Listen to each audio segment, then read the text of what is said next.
नमस्कार साथियों, ब्रजवासी शो में पुनः आपका स्वागत है और सभी दर्शकों को सुंदर सिंह की तरफ से सादर प्रणाम। और ईश्वर से कामना करता हूँ कि सभी लोग स्वस्थ हों, मस्त हों और सुखी रहें। आज एक जो देश का मैटर चल रहा है उस पर थोड़ा सा विचार करने का मन हुआ दोस्तों, तो आपके बीच में उस मुद्दे को रखेंगे और उस मुद्दे के बारे में जानने का प्रयास करेंगे। और मेरे दर्शकों को और जितने भी दर्शक सुने उनको बताने का ये प्रयास किया जाएगा कि किस प्रकार से हमारे भारत देश में इतिहास को आप पढ़कर देखो, इतिहास को पढ़कर देखो, भारत देश में कभी भी जो विदेशी ताकतें आई हैं उन विदेशी ताकतों ने भारत को जो नुकसान पहुंचाया है उनके सहयोगी कौन रहे हैं? उनके सहयोगी हमारे देश में रहने वाले लोग ही रहे हैं।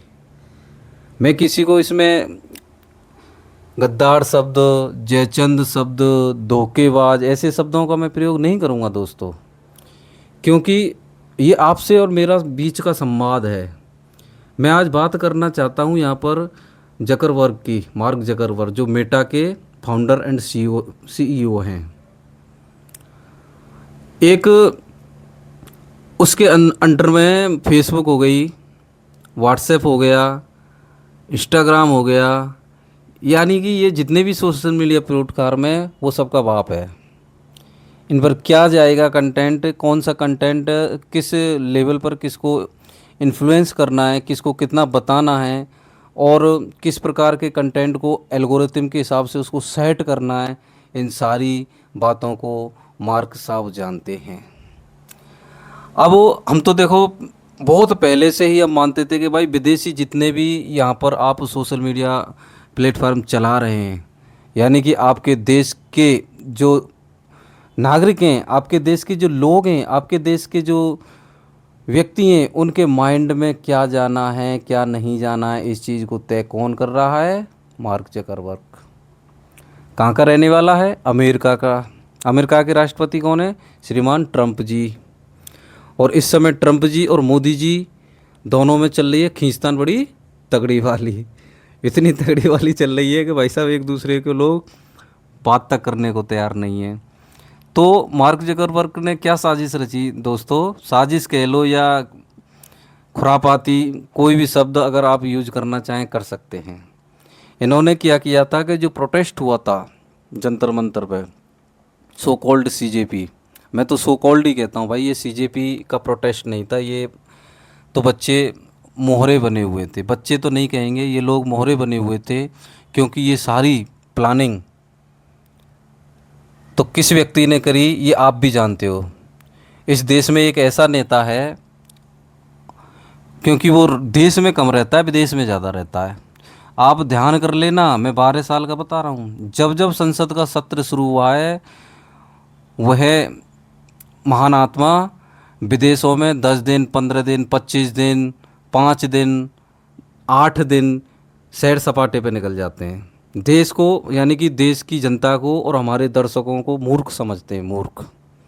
इस देश की जनता आज मूर्ख नहीं है। इस देश की जनता आजकल राजनेताओं से भी ज़्यादा समझदार है, ये भूल मत करना, क्योंकि जनता ज़मीन पे रहती है। आप लोग जनता से कटे हुए हैं, सुविधा संपन्न लोग हैं, आप जनता से कटे हुए लोग हैं, तो इसलिए आपको जनता का दर्द, दुख, दर्द नहीं पता है। जनता को सब पता है। विशेष सेशन जब शुरू होता है, संसद का जो सत्र शुरू होता है, वो व्यक्ति विदेशों में जाकर सैर सपाटे के लिए नहीं जाता है, वो व्यक्ति प्लानिंग करता है और प्लानिंग करके एक ऐसा वहाँ से सूत्र लेकर आता है और उस सूत्र पर यहाँ पर उसको फेंका जाता है। फिर उस सूत्र पर जो उनके चमचे चाटुकार मंडली के जितने भी सदस्य हैं वो एक नैरेटिव सेट करते हैं, और नैरेटिव सेट करने पर, और उन नैरेटिव सेट करने में फेसबुक हो गया, यूट्यूब हो गया, इंस्टाग्राम हो गया, ये बहुत बड़ी महत्वपूर्ण भूमिका निभाते हैं दोस्तों। आपको ध्यान होगा इन्हीं नेताजी ने विदेशों में बैठ के जाके कहा था कि भारत देश में संवैधानिक संस्थाएं मर चुकी हैं, ख़त्म हो चुकी हैं, आप हस्तक्षेप करें। अब सोचिए भैया, भारत एक यानी कि भारत हमारा सॉवरेन कंट्री है, संप्रभुत्व संपन्न, यानी कि यहाँ जो प्रभु सत्ता होगी वो हमारे देश के लोगों की और हमारे देश के राजनेता की ही होगी। कोई विदेशी देश इसमें हस्तक्षेप नहीं करेगा। सॉरी। और उसको करना भी नहीं चाहिए भाई। अपने अपने देश में मस्त रहो, अपने अपने घर में मस्त रहो, दूसरे के घर में झांकने की ज़रूरत क्या है। लेकिन अपने ही घर का व्यक्ति दूसरे से कह रहा है हमारे घर में झांको। सोचो दर्शकों, ऐसा कभी हुआ है? ऐसा कभी नहीं हुआ है। तो पुनः हम वहीं आते हैं। 20 तारीख का जो प्रोटेस्ट हुआ दोस्तों, इस 20 तारीख के प्रोटेस्ट में प्रधानमंत्री जी ने एक पोस्ट डाल दी। उस पोस्ट को फेसबुक ने 5 या 6 घंटे के लिए होल्ड कर लिया, यानी कि उस पोस्ट को देश की जनता तक नहीं जाने दिया। अब सोचो, हमारे देश की पॉपुलेशन 150 करोड़ है। 150 करोड़ देश की पॉपुलेशन के प्रधानमंत्री की बात को उसकी जनता तक नहीं पहुंचने देना, ये अपने आप में कितना बड़ा गुनाह है। आप खुद इस पर विचार करना, खुद इस पर मंथन करना शांति से।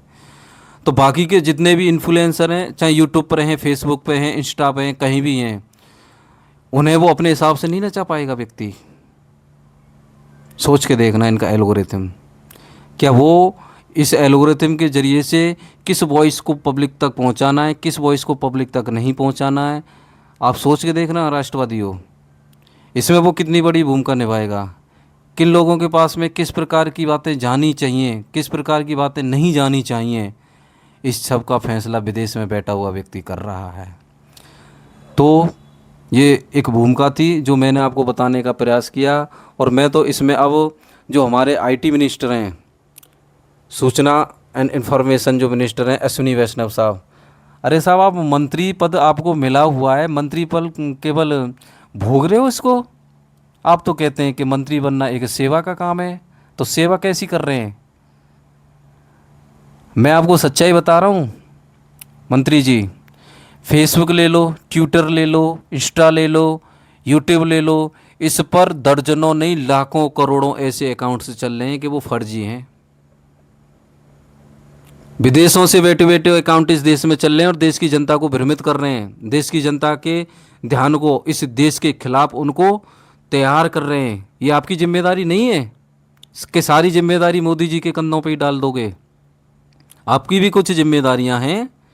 इन कंपनियों से संवाद करिए, इन कंपनियों से बैठकर मीटिंग कीजिए और इन कंपनियों से कहिए कि भाई आप ऐसी व्यवस्थाएं लागू कीजिए कि किसी भी सोशल मीडिया प्लेटफॉर्म पर फर्जी आईडी से कोई भी सूचना का प्रसारण नहीं होगा।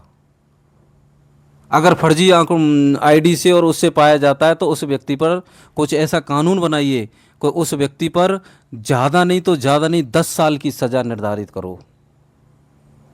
कानून की पेचीदियाँ और उसमें जनता को मत फंसाओ। सिंपल सी बात है कि जो अपनी डुप्लीकेट आईडी बनाएगा, यानी कि वो व्यक्ति है ही नहीं, उसने नाम किसी का ले रखा, देश का नाम किसी का ले रखा, किसी समाज का नाम ओढ़ रखा, किसी धर्म का आडंबर ओढ़ रखा है, और वो पब्लिक को बेवकूफ़ बना रहा है। पब्लिक सोचती है कि यार किसी उसी के व्यक्ति का होगा जो ये जो पोस्ट कर रहा है वो कर रहा है। अगर उसमें गहनता से देखा जाए तो वो व्यक्ति पाकिस्तान में बैठा है, वो व्यक्ति बांग्लादेश में बैठा है, वो व्यक्ति चाइना में बैठा है।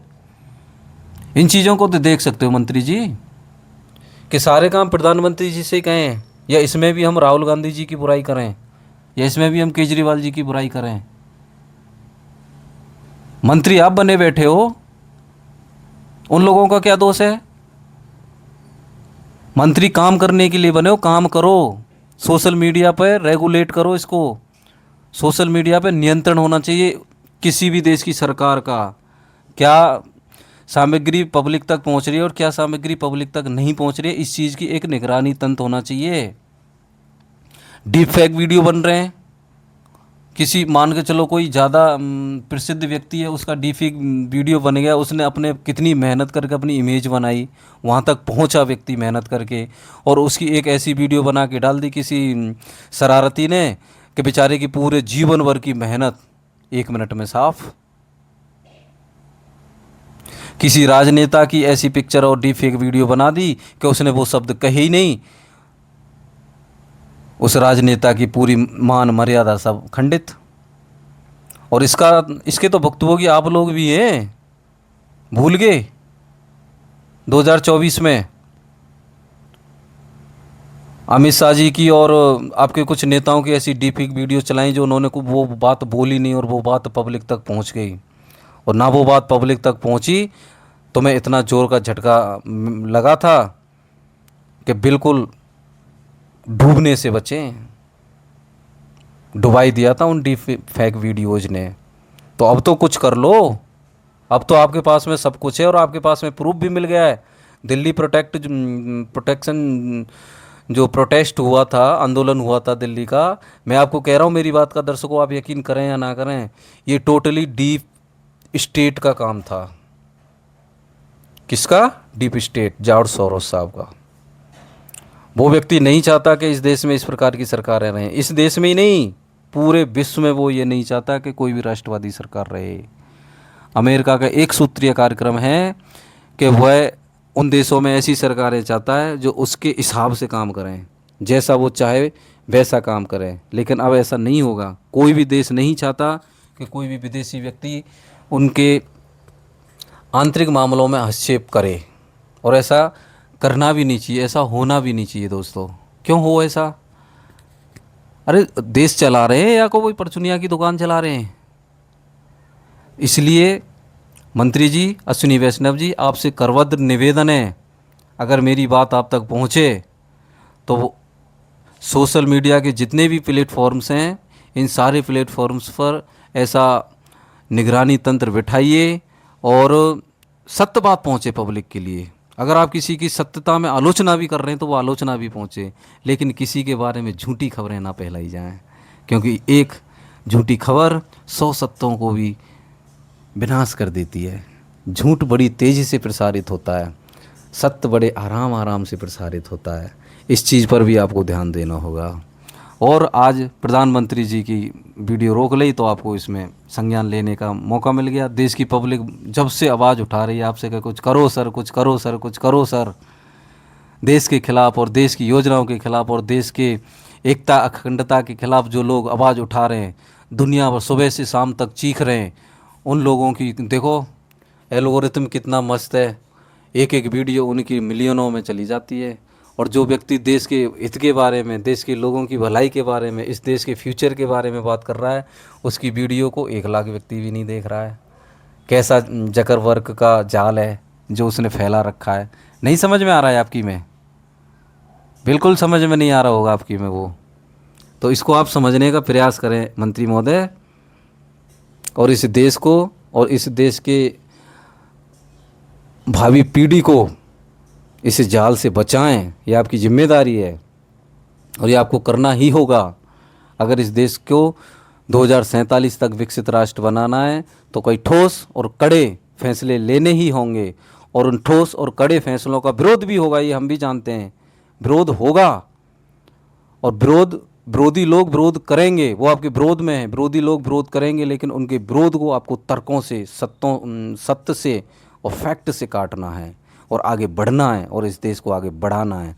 ऐसी सूचनाओं का, ऐसे उपदेशों का, ऐसे सुझावों का प्रसार होना चाहिए सोशल मीडिया पे कि लोग गौरवान्वित हों, लोग उत्साहित हों, लोग जानें कि हमारा देश किस स्थिति में चल रहा है। अरे इतना सब कुछ करते हुए बाद भी लोगों के पास में झूठी इन्फॉर्मेशन जा रही हैं।